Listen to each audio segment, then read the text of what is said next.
Hey there, it's me Eden. Welcome to my channel. Today I'm going to share with you cross-dressing story called Neighbor Caught Me, Part 6. So, if you're new to the channel, then please consider subscribing to get a new story every day.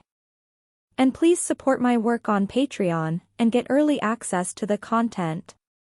Patreon.com/Eden07. You like being a girl, don't you? He asked me sourly. Tense, I merely nodded my head yes. Your mother told me about all this when she got home last weekend, but I didn't, or maybe, I refused, to believe her. I told her you were not like that, this. He sat back, his eyes still locked on my face.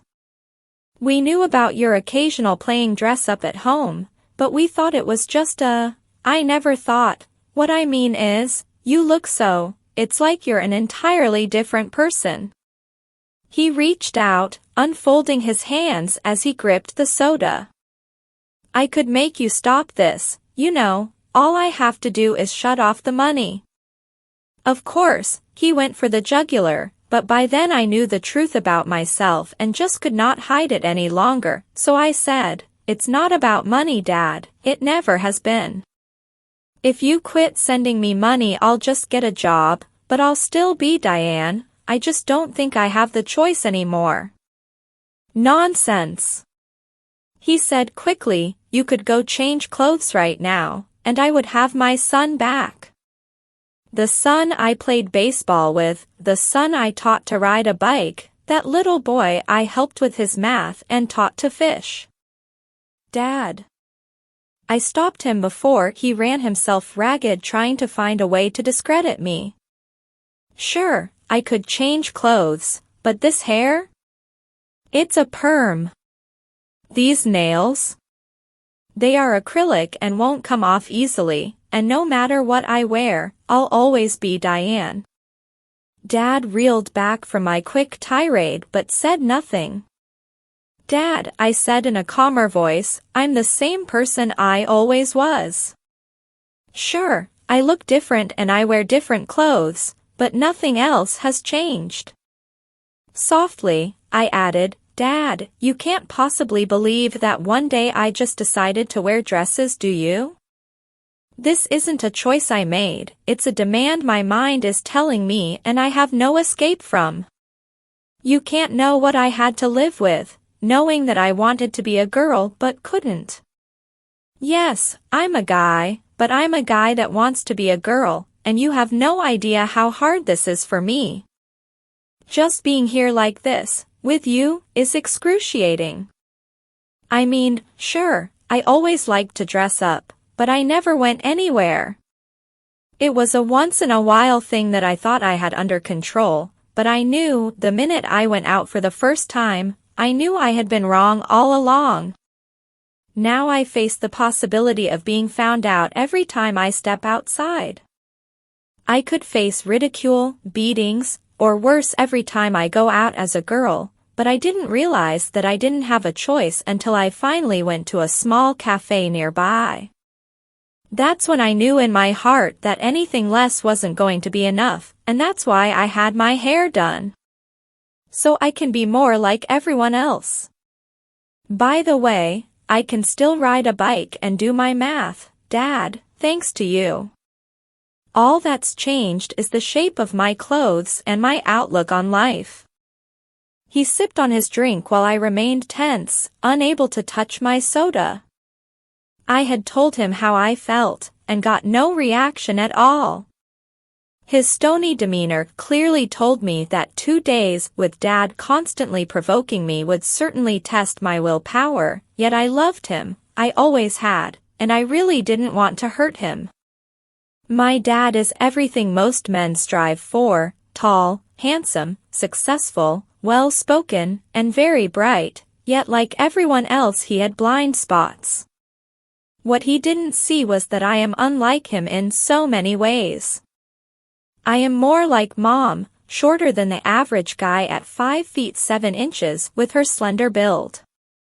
I did get Dad's ability to speak well, but writing is what I like to do, and wearing a dress didn't have the slightest impact on my ability to write. If anything, it gave me an edge, a softer edge. Finally, he spoke. "Your mother tells me that you have a boyfriend."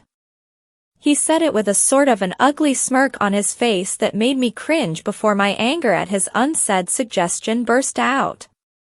"Has he tried to get into your pants yet?" Before I could answer him, there's only one way you could make a boy happy, and I'm not going to even think about that. The idea that you would take down some guy's pants and do that is beyond me. "Wrong, Dad," I said to him loudly, almost shouting. "I happen to have a good friend that just happens to be a boy. His name is Bill, and he knows all about me. He was my friend before all this, and he's my friend now, but not like you suggest, and I resent the fact that you would even consider that I would. I'm not. He wouldn't try to." Dad held up his hand, stopping what was turning into a tirade. "Let me be frank, Diane. Like your mother, I'm not very fond of the idea that my son, our only child, wants to be a woman. Although I will say that you look quite lovely, and aren't how I thought you would look, I don't understand why you feel you have to throw your life away." He glanced out across the yard, then back at me. "Whether you think so or not, sex is going to be part of your life, and as a girl, that means sex with a guy, if not now, then later. I'm not a prude, but I never thought that you were so foolish that you would believe otherwise." "I don't feel," I said, "any attraction to guys, Dad. Maybe later, but not right now. Father Martin," Dad said softly, "told me one time that you were not like all of the other little boys. I didn't understand him at the time, but now I think I do. He told me that he saw something in you that was gentle. There was some part of you, something that he could see and I never could. Just before he died I went to see him, and he said something to me that I thought was very strange at the time. He told me that fighting Mother Nature was a lost cause. Then he told me that freedom of the soul was the only thing in life that mattered." Surprising me, Dad reached out and took my hand in his. "Then, I don't understand why you're doing this, certainly not why you would want to be a woman, but I have to know, and I want you to tell me, if doing this makes you feel somehow free. I want you to tell me to my face that this will give you that freedom of the soul Father Martin mentioned." "Freedom of the soul," Dad said, "but that's not how I felt." "Not free, Dad," I said, "complete. I feel complete, like this is the way I was always meant to be. As far as the freedom of my soul goes, I can't answer that, not yet anyway. Do I like all of the tension and fear? No, but for the first time in my life I feel relaxed and at ease within myself, and that's only been since I started living this way. This was the nightmare that I feared the most. Facing my father, telling him that I wanted to be a girl, denying that I had ever thought of sex with another male. I had no idea that my occasional dressing would lead to what was happening to me, and I was usually scared to death most of the times I did dress up. But beyond my need to be dressed as a girl, and my knowledge that it was right for me, there was only one thing that mattered. My family. There was Mom and Dad plus me. That's it. If I lost them I would be alone, maybe forever, a thought that scared me a lot more than the idea of being discovered as a boy in a dress, even more than the idea that I could have sex with a guy. Looking into his eyes and squeezing his hand while my voice softened, I told him how I felt, something I had never done before. The words flowed out of my mouth easily, only my tear-filled eyes caused me to quiver. "Dad, I need you, I always needed you. Maybe now more than ever before, and it's not the money you send me, it's, I want you to love me back, no matter what I wear. With the tears were forming in my eyes, I was confident that Dad would turn his back on me, first denying me his love, then denying me altogether.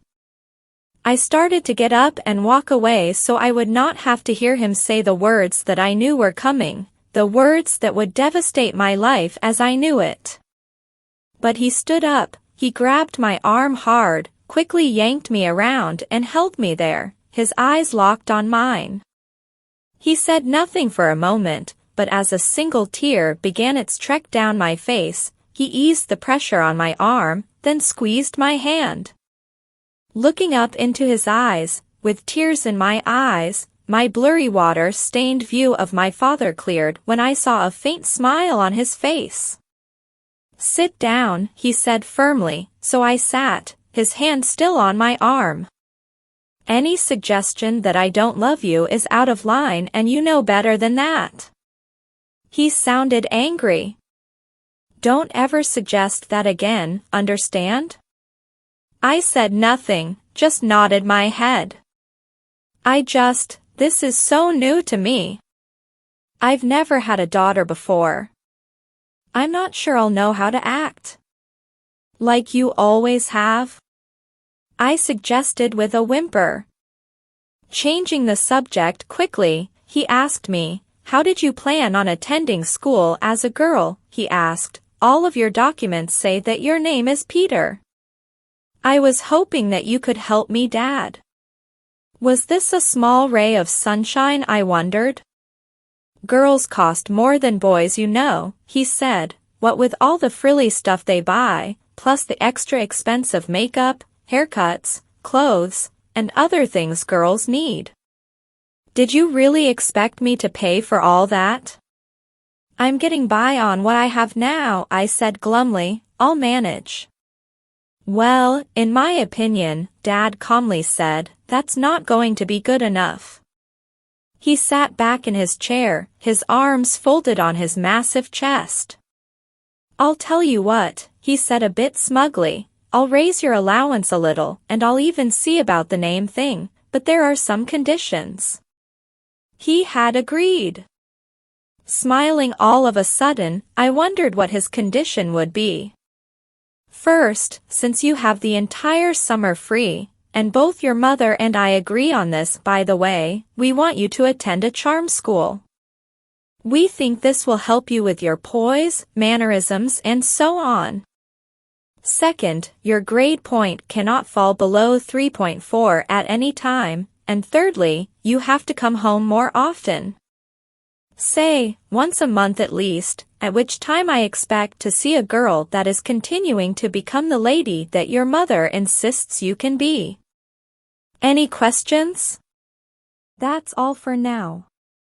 See you in the next video. Till then, take care. Oh yes, next part of this series will be published soon. So, please subscribe to my channel. And to get early access to the content, visit my Patreon page. patreon.com/Eden07. Link in the comment and description. Thanks.